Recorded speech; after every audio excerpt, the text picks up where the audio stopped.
You're listening to the Business of Pharmacy podcast with me, your host, Mike Kelzer. Phil, for those who haven't come across you online, tell our listeners who you are and give us a snapshot of kind of what we're talking about in general today. My name's Philip Baker, PharmD. I'm a pharmacist. I graduated from the University of Tennessee in 2005. I've seen kind of the retail world and the hospital world. My story is that in 2013, I was really pleased with how my life had turned out. Felt burdened to know if this is the plan that the Lord had for me. After feeling like I was called, started a nonprofit dedicated to medication management. I formed the nonprofit, decided to open an on-site pharmacy and said, we're not going to accept insurance. We're going to be 100% transparent. If the drugs are free, we're going to give them away for free. If we can't get something for free, we're going to sell it at cost, at our cost with no markup. And we're going to live and die on our membership fees. When we got to 1,000 patients, it was September of 2017 when we actually pulled this off. We synchronized all 1,000 patients, all of their prescriptions, so they're all due on the same day 4 times a year. So the whole pharmacy operates on a set schedule. It's a 12-week schedule that resets with each quarter, what we call the batch fill. Every patient is on that one date. It's not like your floating date. It's all on that one date 4 times a year. Exactly. It changes the pharmacy's operational model to align with these 4 set ship dates. And so we just did a batch. We do a batch in January. All of our patients, all of their refills were due in their hands by February 1st. You've got the time then each quarter to make sure you're getting the right amount of medicine for that, right? It fundamentally shifts the pharmacy in a way that actually aligns the incentives of the pharmacy with the incentives of the patient. So that sounds like highfalutin, but what that means is we don't fill anything unless it has to be filled. We're trying to do as few fills as possible. We make the same membership fee if they do 6 fills in a month or if they do 1. So we want to be as efficient as we possibly can. And so we have the batch fill. And then if there's any new medications or changes that get started between set ship dates, then we only send enough medicine to last until the next ship date. We never do a 30-day fill. We always do an odd number. It may be 62 pills because that's going to last you until February 1st. And then everything is going to go out together again and be kept on the same schedule all the time. You're not getting paid for the fill, you're getting paid the membership fee. The more efficient you can be, the better. Which benefits the patient as well. You want them ideally, to, if you're doing your job well, they're going to take fewer prescriptions. They're going to get healthier. They're going to take fewer prescriptions. The incentives are aligned. We don't want to overfill anything. We want to give you exactly what you need when you need it and nothing more. And because we're not profiting off every single fill, we can focus on making sure we do a profile review every 30 days on every one of our patients, not like a computer-generated one, like human eyes looking at the profile review. If we get a new prescription between ship dates, that stands out. Why are we getting this? What's going on here? And so it's enabled us to be hyper-efficient. That process is, I call it group synchronization, really creative in that, but it's group synchronization of prescriptions. And we've applied for a patent, a method patent on that. We've made it work with several different pharmacy systems, so it's not specific to QS1 or Pioneer or any specific system. We can teach people how to do it. And I do believe that fundamentally, by synchronizing the entire group, you get several blue ocean changes that create real opportunities. For one, you shift the business model from an inventory business model where you got to have all these drugs on the shelves because you never know who's going to walk in with what, to a JIT model. So we carry about a $10,000 inventory in a pharmacy that would normally have like a $2 million inventory. We're able, because we know it needs to be filled on this date. We know what we're filling. We can order everything in one huge order and get bigger discounts than you might get without the bulk ordering. But we can also go a step further and order precision, or I call precision ordering. So if I know, and I do know that I gave my patient 90 pills on February 1st, February, March, April, they should run out of that medicine by March 31st. So if it expires in June, I don't care. I know I'm safe. I'm within that expiration. So if they're synced, then you can purchase short-dated stuff up in bulk as well. All of this serves to drive the prices below average market, even average market pharmacy wholesale cost. you're getting drugs either from the manufacturer or even some people that have unopened bottles and so on. And so that expiration date's very important. We accept donated meds directly from manufacturers, but we generally we're tied into every disaster relief organization in the country that provides prescription meds to charity pharmacies and safety net clinics and all those sorts of things. So there's a handful of programs that did exist that allowed reclamation from hospitals and nursing homes, but there weren't any that allowed individual patients or family members to make a donation. And so Tennessee didn't really have any laws on the books.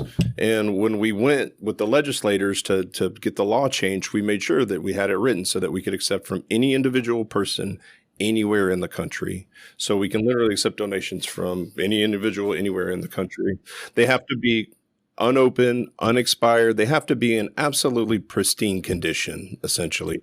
They're in the manufacturer's original packaging with the foil seal. We are not taking back the amber vial. It has got to be in blister packaging. Luckily, these specialty meds are so valuable that they're usually in kind of fancy packaging. But so that happened. We couldn't legally accept the meds, seeing really, $30,000, $45,000 meds coming in. I worked with a couple of legislators in Tennessee for 2 years to get a bill passed so that we could create a program. We made sure that a program allowed us to accept donated meds from any individual, anywhere in the country. Those meds have to go first to low-income uninsured patients in Tennessee. If there's not a low-income uninsured patient in Tennessee that's available when we have the med, then it can go to other states, other healthcare facilities in other states. And so what we did was we really started officially in March of this year, like right before COVID hit. We created a campaign that allows anybody to donate their unused, unopened oral chemotherapies. And we did specifically narrow it down to we're only accepting oral chemotherapies. I just simply can't afford to open up and say, I'll take anything anybody wants to send me. But we narrowed it down to oral chemotherapies, and we created a website called flipyourscript.com, and it shows how you can text a picture of it. And if it's something we can legally accept, then we text that person a donation form and a FedEx link so that we cover the shipping. It doesn't cost them anything. They fill out the form, they throw it in a box, and have FedEx pick it up, and it's on our dime. And so that kicked off in March of this year. And from March to the end of the year, we brought in upwards of $3 million worth of oral chemotherapies, 300 different they're usually in a 30-day packaging. So 330, let's call them 30-day supplies. We didn't start connecting those with uninsured patients immediately because I didn't know what I was going to get. So it was pretty late in the year when we started matching meds with patients. When you said that was the parameters of having to use it, my first thought was, well, of course you'll find somebody because you have people in need. But I imagine with the certain cancer medicines, you might not have somebody that needs that medicine, right? Especially for us, we're just starting out. So where we're at now, like 9-10 months in, we have a handful of cancer centers and oncologists they love us and they're finding all their patients in it. But starting out, man, it was like, hey, we've got this stuff. Just put the word out. The program's called Remedy Chain, and we do plan to expand it this year to beyond specialty meds to do any brand name drug. But it's gotten so much attention that people don't realize that it was our side gig. It was this other thing that we were going to do so that we didn't have to, tell people to throw these meds away. But all that to say that we did match meds with 16 patients last year. We've got 3 or 4 active patients. We've got one patient we've been providing chemo to for 5 months now. And we got a really active program. The word's kind of getting out. The medications in November, we got $345,000 worth of medication donations in a single month. It was our best month ever. And our donations are just hockey sticking. So from individuals? 50% from individuals and family members, but 50%, and I really want to emphasize this, have come from pharmacists who care, who are in a cancer center somewhere and they're seeing meds get thrown away, or they have people bring them back stuff like happened at my pharmacy. And even though they're not legally supposed to accept it, they throw it in a drawer. I've been meeting those people and they've been sending me millions of dollars worth of meds, literally. someone might bring it back, and the typical pharmacist, it might have been a wife of a husband who died, and they say he's got all this cancer medicine, and the pharmacists know they can't do anything with it, but they might not want to throw it away in front of the spouse or something. But these pharmacists then are able to flip the script to look in your program and do it, right? With our program, it actually serves a pain point because people do take a lot back to the clinic. And and not in all states. Some states do allow the physicians to do a little bit if they redispense it right back out of there. But for most part, yeah, we're the solution. They don't even the clinic. We made sure it's no work for the nurse in the clinic. All they have to do is say, go to flityourscript.com, or they can text us. We try to do everything over text message. We designed the whole platform to really run over text message. They text us. We send them a form that they open. They take a picture of the med. It's all, highly automated. And the cancer center doesn't have to register that they touched it, or they don't have to do anything at all. So yeah, like most of our, like 50%, I can't say most, 50% have come from individual family members like we expected, but I've been pleasantly surprised that I'm hitting on these, what I call super donors, which are pharmacists in cancer centers in Louisville, Kentucky. And we've got one in Wyoming. We've got some folks in California that don't get anybody in trouble, but just that people brought stuff back and they threw it in a box because they didn't have the heart to flush it. Do those pharmacists have to get their fingerprints at all on it? And I'm not saying I'm just kind of thinking, like, let's say a pharmacist was skeptical, but Mrs. Smith brought something back. Can they send it without sending a bunch of pharmacy information? They have the option. So when they fill out the donation form, if they have Mrs. Smith's info, we want that info. But if they don't, we can accept a donation from any individual or any healthcare provider. If it's a healthcare provider like a pharmacist, then they have to write in what date they received the med and how they got it. And so either way they can make the donation. If a pharmacist makes a donation in that way, there is no record. The only record is a picture of their signature. So what we have to report to the state is that they signed the form. We don't have to report the pharmacist's name and address and all this other stuff. There's nothing to worry about there. Additionally, the program is 100% voluntary, and all liability for all participants in the program has been waived.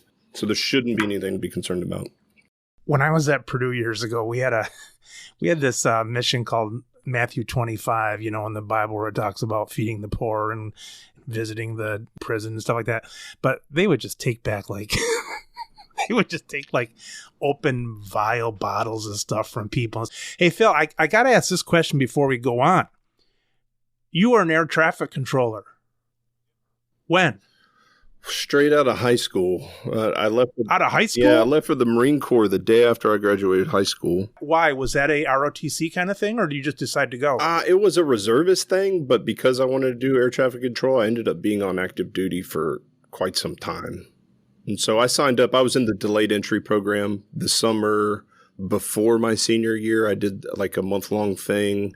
And then once a month during my senior year, I drilled with the Marines in Millington near where I live. And then the day after I graduated high school, I was on a bus headed to Parris Island. How long after that did you do air traffic? When did that start then? Man, I never got to do it. So I went you go to basic training, and then you go to combat training, and then you go to your school, air traffic control school. I want to say, it's been 20 years. I want to say it was about a year long, probably 9 to 12 months long. And then certifications follow the school, and they take some time too. I was supposed to be a reservist and drill once a month here in Memphis where I live. And while I was in the course of going to those schools and everything, they moved my Marine Corps unit to Dallas. So that when I got out of the reserves and was ready to finally be a reservist, they moved my unit and I couldn't be a reservist. I ended up going on the inactive reserves. So I did all the school and the certification, but I never really got to. Oh, so you trained for it all, but you didn't get to go live. All right, so here's a question I have. All these pharmacists we all have horror stories of working in the chains and being bombarded and not getting away for lunch and all this stuff. And I've always said to myself, how does that compare to an air traffic controller? Because you hear about like air traffic controllers being like, well, you got people's lives in your line and these planes might crash and all that kind of stuff. If you could line these two up, between a busy pharmacy with the upper management just coming down and just, all the stuff that goes along with that versus an air traffic controller. Is it close? Is any one of them in the lead of being a terrible pressure job or what? If you can, okay, so I've never been asked that before. It's a great question. So I would have to relate it to being at a community chain pharmacy on a Friday evening when you've got a 2-hour wait and your counter is lined with prescriptions that haven't been entered yet, and you've got 30 people in line at the register angry and looking at you, which I've been there. Obviously, you come out of school and get slammed on a weekend. The pressure is the same. The stress is different. The situation is different. But keeping a cool head under pressure that's the name of the game, not letting it get to you. So having a bunch of plates in the air at the same time is I tell you, there's the three things that come to mind are like that pharmacy description I gave you. When I was in high school, I worked at a Long John Silver's and I worked the drive-through, and that was one of the most stressful things I ever did as well. Now we got Long John Silver's in the mix too. So out of the three then, which one out of those three jobs, and I know you didn't get a chance to go live with the air traffic, but I'm sure you saw a lot of it. Out of those three, which one is going to just frazzle someone? Oh, definitely, man. You screw up their fish at Long John Silver's, they're going to be out for blood. At least in Memphis, where I'm from, North Memphis. Seriously, which one? Well, I tell you, I don't think, man, that's kind of I'm not very elegant, but I guess the point I'm trying to make is it's the same. It's the same. And that, the intensity level. Gotcha. You're focused. You don't want to make a mistake, Gotcha. But you also can't be too focused because you've got to see the bigger picture of what's going on. And there's no, it's kind of like I tell my kids, my oldest is 14 and we got all the way down to a baby, but she's starting on calculus and asked me, is it hard? And it's like, well, I tell them anytime you're learning it, there's not different degrees of hard. If something's just hard, then it's hard, and that's what I relate it to. I've told people that it's like, let's say you had to get up and give a commencement speech or something like that. And then let's say some other time someone has to return something to Walmart, but they're not sure if there's going to be confrontation. It's the same adrenaline inside the people. If you're a person that's going to get kind of nervous from that, you can't always look at the difference of the thing. It's just like pressure sometimes is just pressure. This can hit you from all sides. Yep.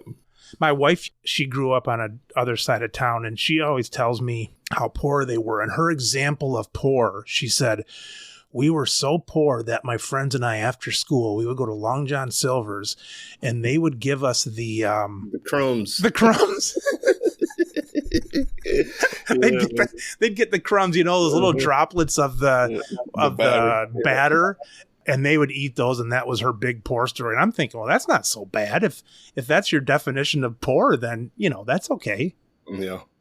So, Phil, when you talked about finding God's path in your life, you weren't just throwing out the idea of going. You actually did a few mission trips. When was that in your field to Belize and Nicaragua? Well, I didn't come to faith until I was pretty late in life. I think I was 35. And so that is, I really had hit rock bottom. And that was the biggest turning point in my life, was coming to know Jesus Christ. When that happened for me, my life started looking really different. I'd been, I still am a very selfish, self-centered person. But I say that to say I'd never volunteered anywhere. I was 35 years old. I didn't do volunteer work. I didn't care about anybody but myself. So one of the first things I did was start volunteering at Le Bonheur to just go hold the babies. At a hospital there? Yeah, a children's hospital here in Memphis. Yeah. Gotcha. And simply, you just go and you just hold the sick babies because they need to be held as much as they can. Wow. And then that led to different volunteer opportunities. And through the church I joined, I learned about, I saw a mission trip for Belize, and I had never even heard of the country of Belize. PharmD, truth, I'd never heard of it. I didn't know where it was. And I was like, wow, that's crazy. And so that intrigued me. You were married at the time? No, I wasn't. You weren't married yet? No, I actually, I met my wife on the airplane on the way to Belize on that mission trip. No kidding. Yeah, when we met, we were on that mission trip together for a week and fell in love, and we were engaged 6 weeks later and married just a few months after that. Wow. Yeah. And then I did do a trip with it wasn't a mission trip so much because it was a bunch of Jewish doctors and healthcare workers to Nicaragua that was, I'm dying to go back. It was just so phenomenal. We were up in the mountains in Nicaragua and helping patients that don't get out of the coffee fields, super young mothers, carried meds with us into the country.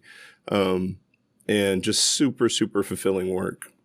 I've since gone on to have, my wife has had 5 babies, and we have baby number 6 on the way. Oh, congratulations. And so the mission trips aren't just happening right now as much as we would like, but we're both committed to a life of mission trips and ministry is what we hope to do and teach our kids. When was it after the mission trip that you thought about the change in pharmacy, when you were, praying for direction and that kind of stuff? Was that because you had already been in pharmacy then for 10 years or so, right? Yeah, I think so. No, 5 at that 5. point. Yeah. Oh, because of the Marines and all that stuff. Yeah. Mm-hmm. Yeah, I started a little later than everybody else. Was it around that time that you're saying, all right, now I got to find out what I'm supposed to be doing with all this? Yeah, I was, like I said, the director of pharmacy. It was a really comfortable job. It wasn't in a rehab hospital. The patients are there for 2 weeks. You're not turning beds every 48 hours. You get to know them well. We did a lot of hip and knee replacements. And so it just wasn't like a high, stressful, busy job. It was really comfortable. And I'd met my wife and we'd been married. It was probably 2 months after we got married, so a couple of years after the mission trip, that I actually started the nonprofit.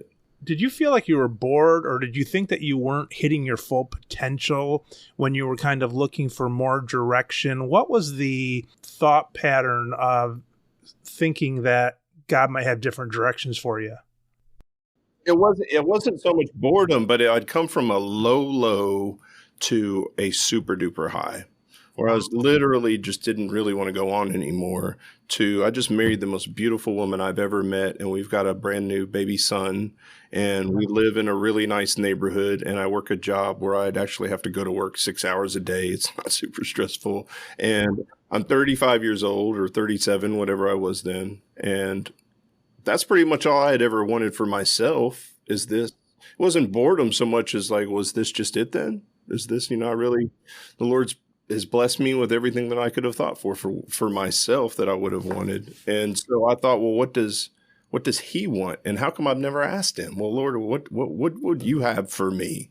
What would you like me to do? I believe strongly that I met my wife because I prayed to meet my wife, to meet the woman that the Lord had set aside for me. And he answered that prayer better than I ever could have imagined. She's the most wonderful woman I've ever met. And so it was kind of the same thing. Well, wow, you did that for my marriage, Lord. What would you do for my job? What would you have me do?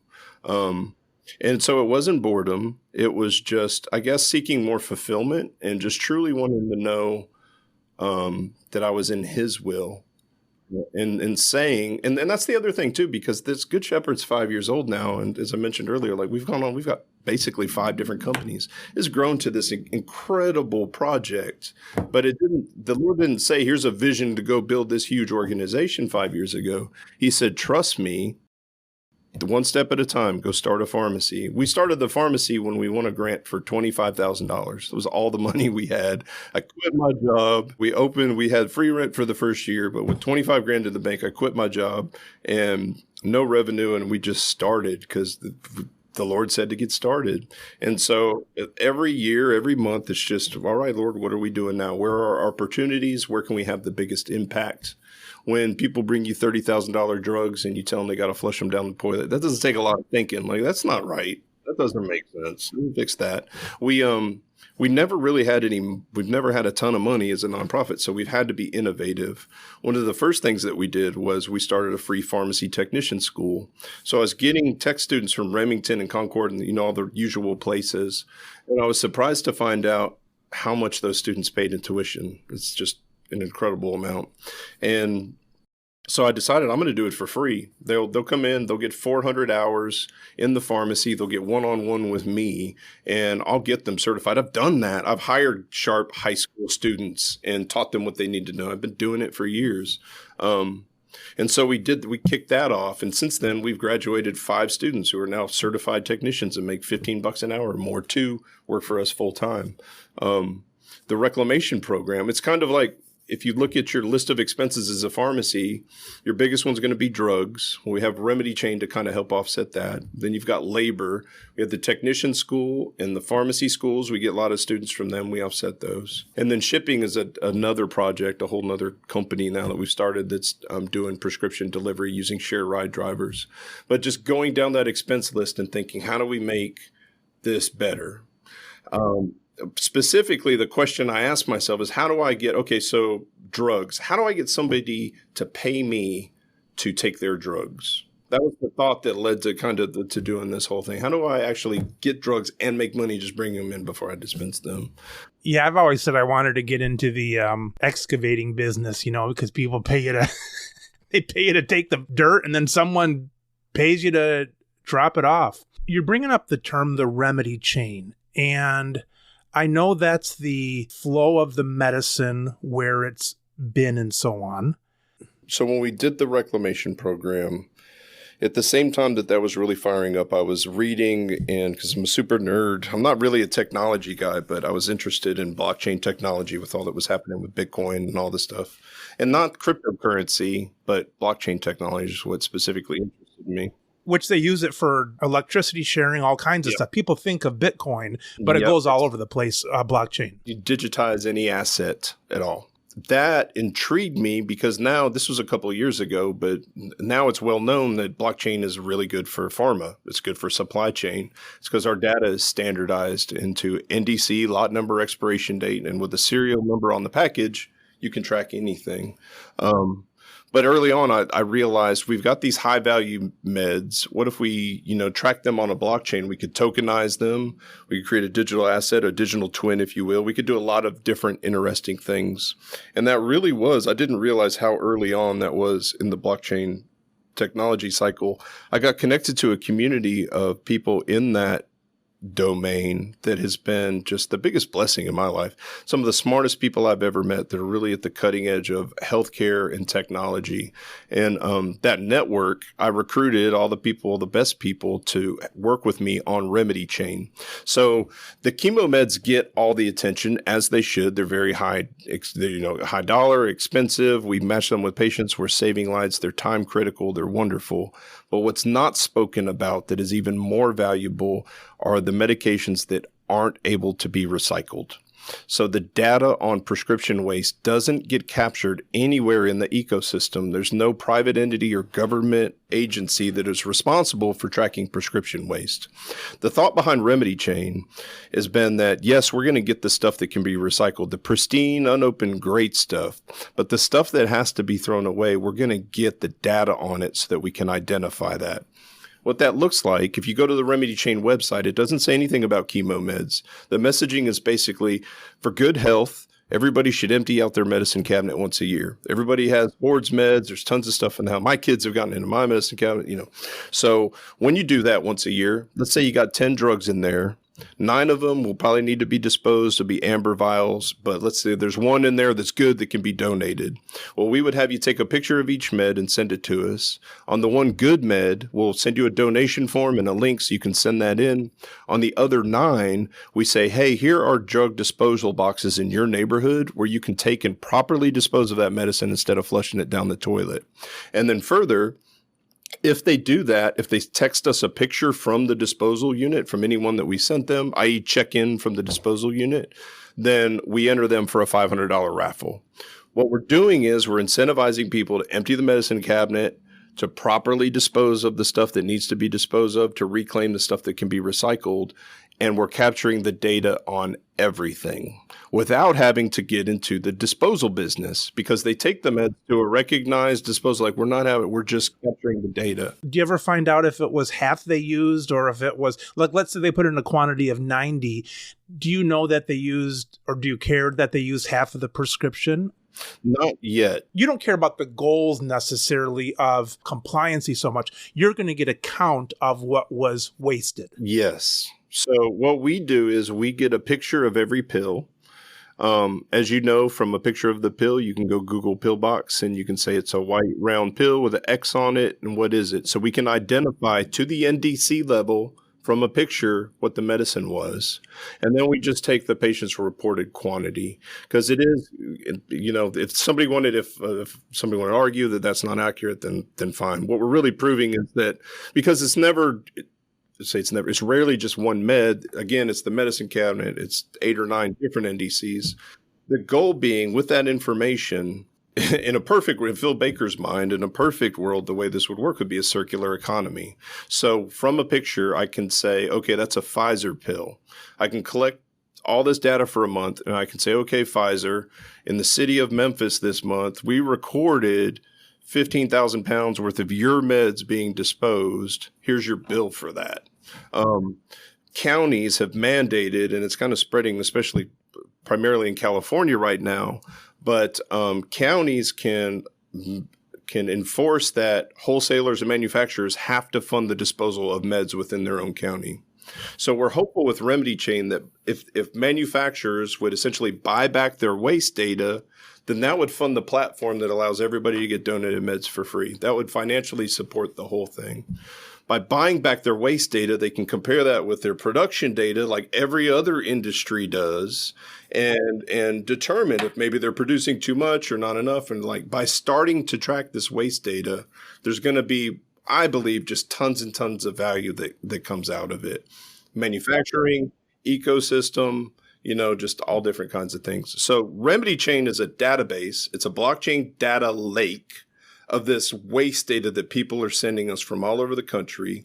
We standardize the data and we put it on a blockchain so that whenever we get to scale, whenever there's enough, we'll actually ultimately be able to use machine learning to predict waste. Let's make a prediction about where we think we might see waste now. Tell me what you mean by token there. Is that the same? That's not like in Bitcoin where someone goes searches for these and gets like money because of their computer power and stuff. Is that the same thing with this? They don't have to be mined. Are you familiar with CryptoKitties? I just know about mining. I don't know about CryptoKitties. So there's 2 kinds of tokens. There are fungible tokens, which means they can be spent. They're like money. And then there's non-fungible tokens, which are absolutely unique. They're one-of-a-kind creations, digital assets. And so there's 2 different whole categories of what you can do with those. CryptoKitties is ridiculous. I've never had to describe this to anybody. It's going to sound really stupid. But a CryptoKitty is a cartoon version of a kitty cat, and which is back to a blockchain record, but each one is unique. So it may have a green eye and a black eye and polka dots or whatever. What makes them valuable is that people value them. So there's like baseball cards, there's a market where these things go for $50,000, $150,000. It's like searching for Pikachu or something like that. Kind of like that, yeah. But with it, because it's on a blockchain, that you've got the only one. It's completely unique. How specific do you think they're going to get with blockchain? Is it going to be down to a lot or down to a bottle? We're already down to a bottle. Yeah, my system is down to a bottle. With the serialization of the meds, the number's already on the bottle. You think they'll ever get down to a pill with like a little bit of a computer chip in every one of them?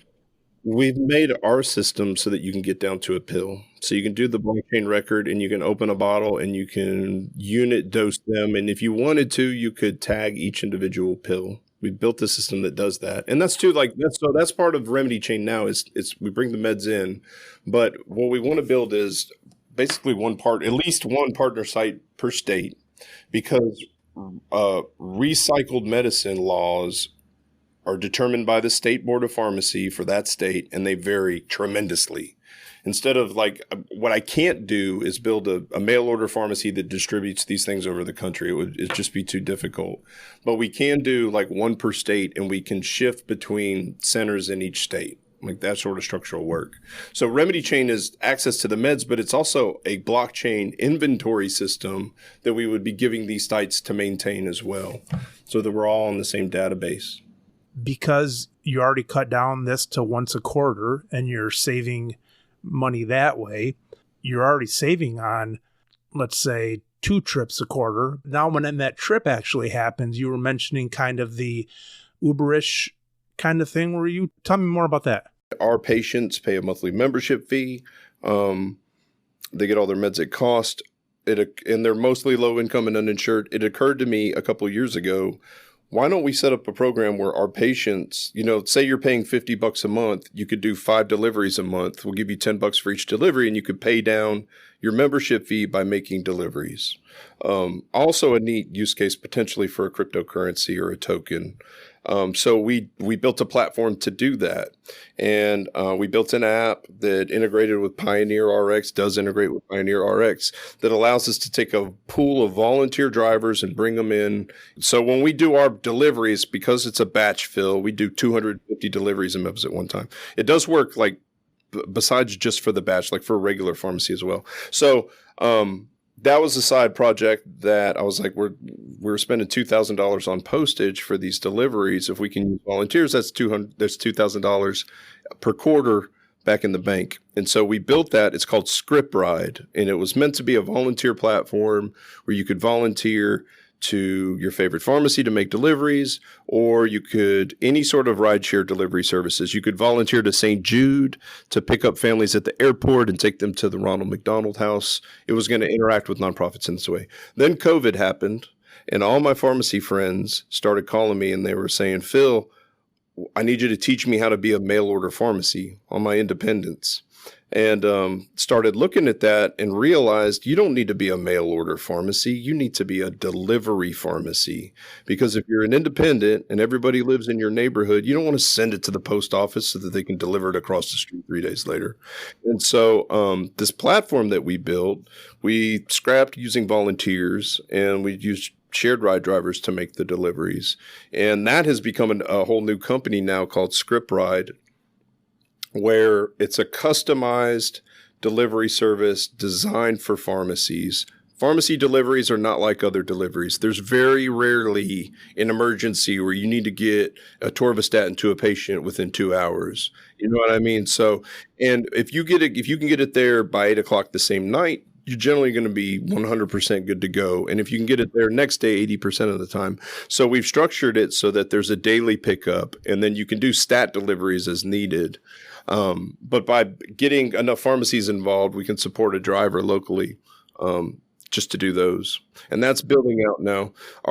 My share ride partner has drivers in 34 markets, and so we're about to expand it and try to grow it to other independents as well. What we do that's kind of different too is there's the application. We make it as simple as possible. And then our drivers, when we come in, we bring all the boxes you're going to need, because if you've never done delivery before, you don't know what kind of boxes to get, what's most efficient. You don't know what kind of coolers to get. And we brand everything with we don't put our branding on it. We put the pharmacies on it. And so when the box shows up at your patient's door, it says Smith Pharmacy. It doesn't say ScriptRide. You can maintain your own brand throughout.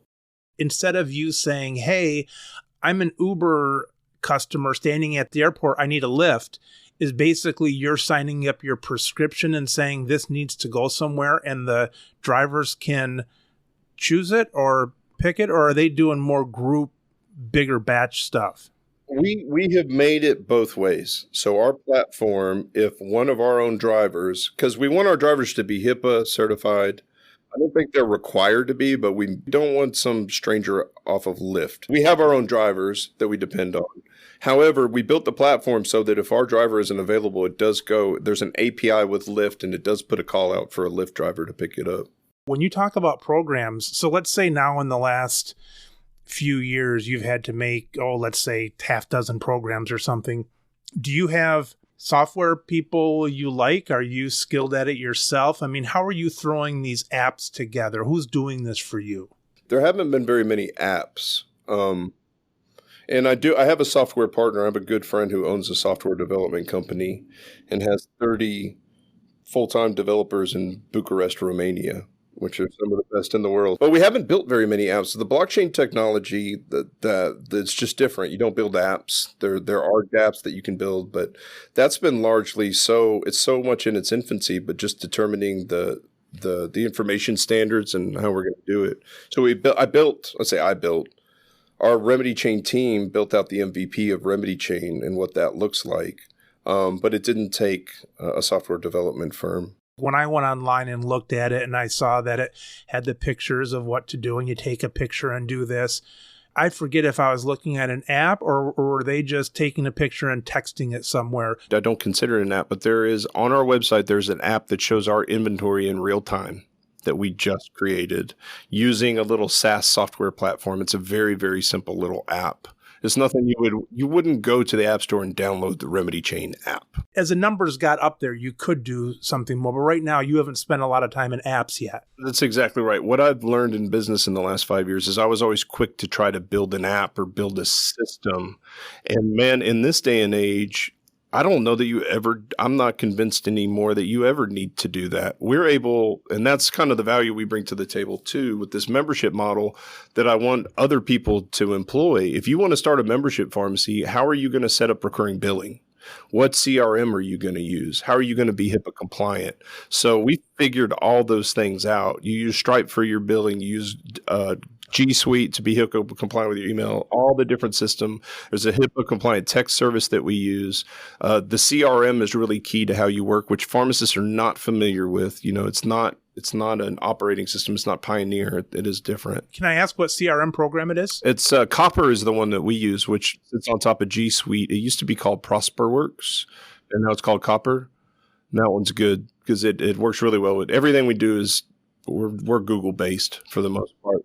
So we get really far on Google Sheets and little apps that read off Google. We've gotten way further than anybody.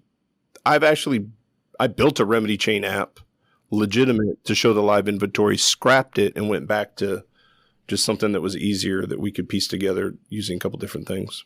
Well, part of the problems with apps, even if you're not paying a lot for them, you can spend weeks waiting for a color change or, a different font or something like that. In the meantime, you could have been cranking this stuff out with all of the, the things you mentioned, all the different programs that are already out there, and you can always shine it up later. But a lot of times it's best to get some numbers, get some beef under it first, and then you'll probably know more of what you want anyways at that time.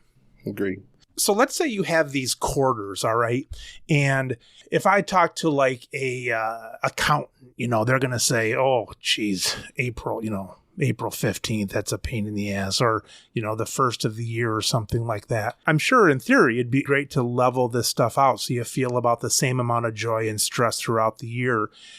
With your quarterly stuff, is there a ramp up of energy or of stress, or is that pretty level, or like as you get closer or further away from something, like things seem to lighten up throughout these 4 quarters? We've been doing group synchronization since September of 2017. So we've done 3 years, 4, 8, 12, probably 13 or 14 batch refills now. I say that to say that when you do group synchronization and you live within this 12-week recurring cycle, you are able to systematize everything. So we have figured out that in week 10 is when you want to send refill requests, because if you send them too early, the physician's going to deny it and say, I just wrote refills last month. You want to wait. All these different processes on how we request different things, how we do that. We review every single profile before we really kick it off, before we press enter, so that when we press enter, everything moves from the refill queue into the fill queue with as few exceptions as possible. My listeners know that I'm like a 3 or 4 time failure of syncing, but the group sync sounds pretty interesting. Do you see retail pharmacy being able to do that as far as group syncing every quarter versus like just having patients that are synced but not to any real schedule? The question is, will PBMs pay for it when they are directly incentivized not to? So if you make a dispensing fee on every 30-day fill, there's not a directly incentivization to want to do that.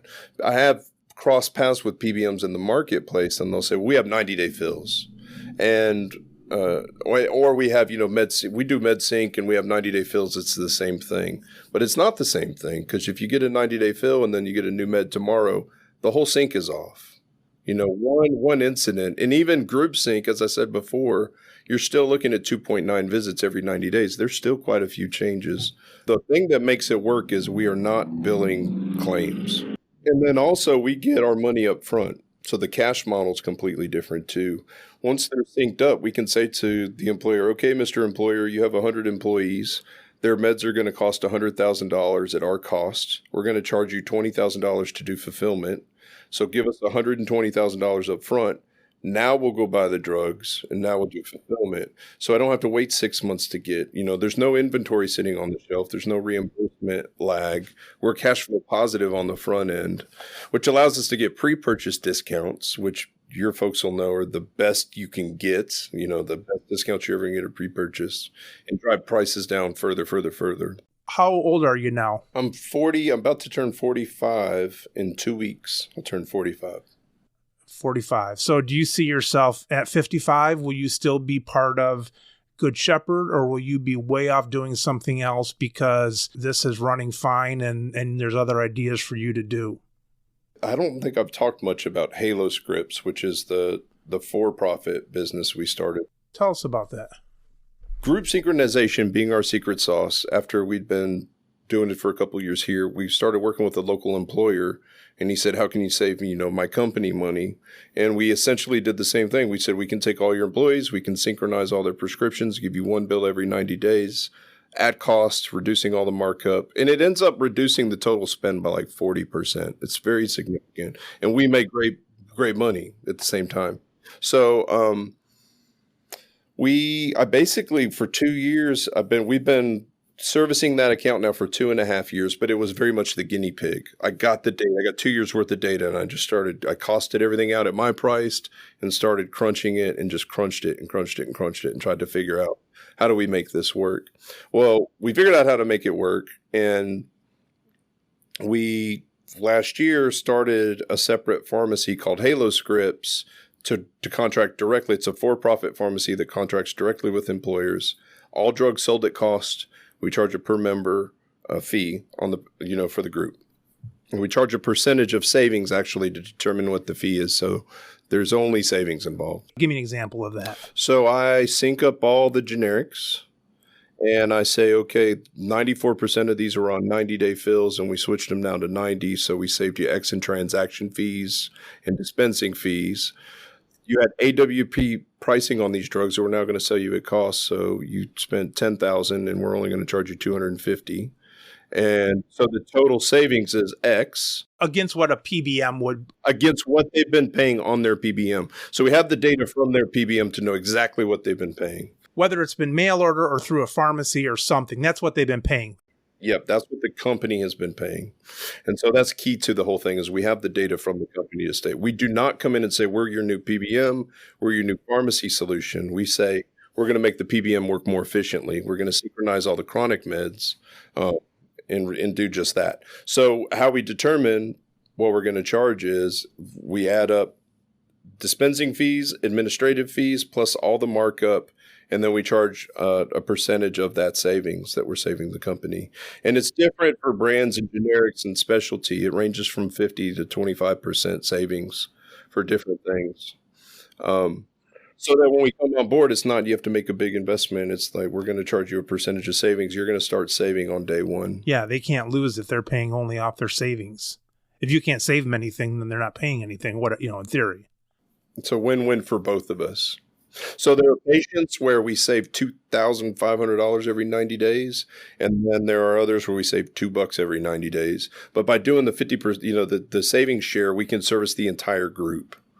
When we started, we were just doing the top 10% of the group, the biggest utilizers, the biggest savings, and the employers want us to do the whole group. They love our service. They want us to be the company's pharmacy, so to speak.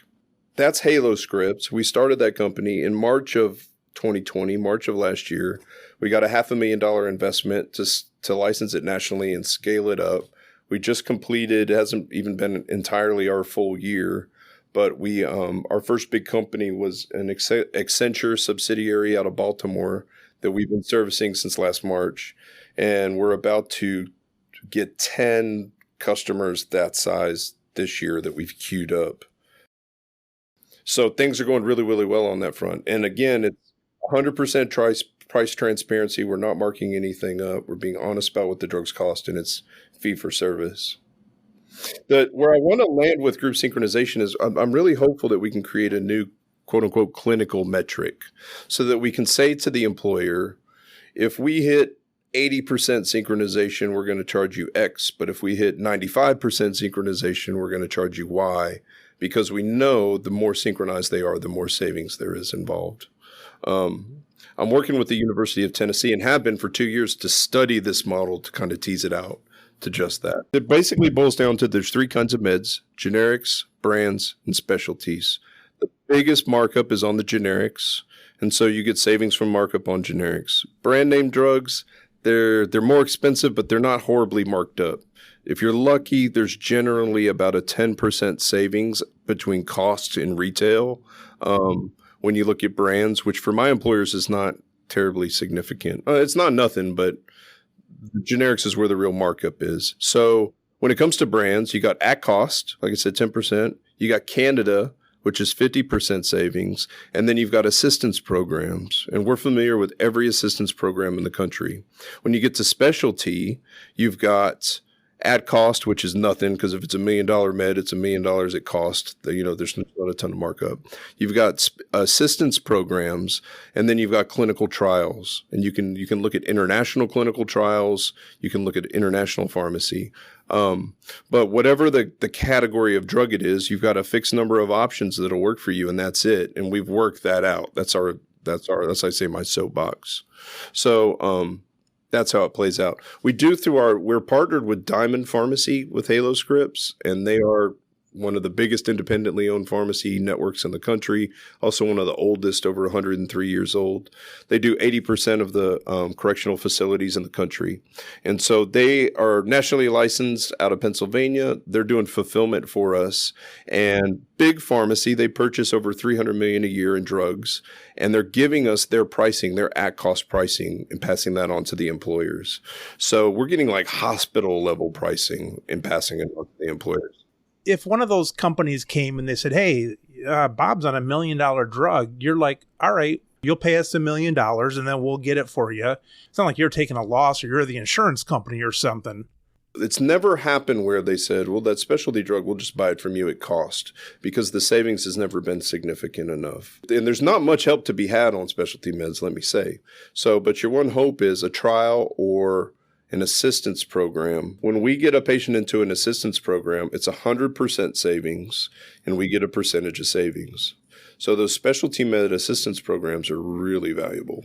And if something is expensive, if you don't want to do it, they'll get it still from their PBM or something? They can always get it from the PBM. And you'd almost rather... Yeah, we don't make anything on the med, so the value of the med is independent of what we make. We don't do any controlled substances.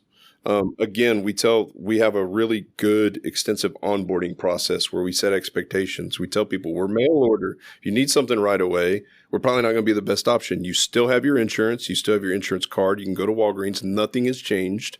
If you need a narcotic or an antibiotic, go to Walgreens and get it right away. But if it's a chronic med, let us know. And the value proposition is for the employees, if you get it through us, there's no copays. So 0 copays is going to show up on a set schedule that we're telling you now, all your meds kept on the same schedule. Going back to that question of where you might be in 10 years, if I were to have asked you this 2 years ago, do you think that it was always going to be in your blood to get back to a for-profit thing? Is it fun to play in the arena of nonprofit? Fun to say, yes, I can do well with nonprofit, and it's a good calling, and it's rewarding and stuff, but I have something to prove that I want to get out in the for-profit market, and I want to show some cool things I can do in the for-profit stuff besides nonprofit. Is that in you? That it is a little bit of competitiveness in me, in that in Phil Baker's brain. The goal has always been financial self-sustainability. So even though we're a nonprofit, the goal has always been to live and die, to not be beholden to donations, to not be dependent on grants. And so there's, in one sense, we've been successful in that we've gotten donations and grants. From the nonprofit sense, we've been good at fundraising. We've won grants. We've stayed alive. but we haven't achieved the goal of financial self-sustainability on the nonprofit side. And so that's still ongoing. I know we can. I know how to get there. On the for-profit side, it's really, and for both, it's always been about a new model of pharmacy. I've always wanted to create, never want to create a big mega mail order pharmacy, big company. I want to invent a different model of community pharmacy that says, you know what? 2 pharmacists, 4 technicians, a Script Pro robot can serve 5,000 patients that are group synchronized. They can make more than enough money so that everybody has a comfortable living and doesn't work themselves sick.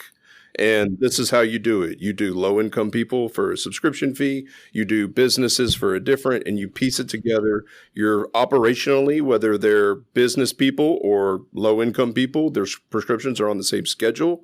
So everything is synchronized. We're not beholden to claims. And so the goal has always been to figure out this new model of pharmacy and what that looks like. The goal on the for-profit side was to be successful and to show explosive growth on that, and to get enough money to do the nonprofit work for the rest of my life.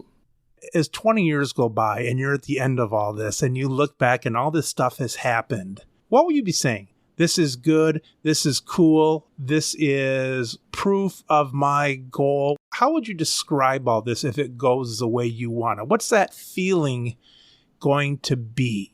Oh, man. The only thing that comes to mind is, look at what God did. That's what I say to myself now. Like I said before, I didn't have this big mastermind plan for this. I was going to open a charity pharmacy and give meds away for free, and that's all, and do MTM. And now we've got a blockchain company. We've got a prescription delivery service. We're serving all these people who wouldn't get their meds any other way.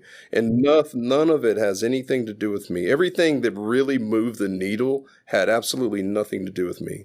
It fell into my lap and just had nothing to do with me. If you don't want to think it has anything to do with you, throw the keys up as high as you can.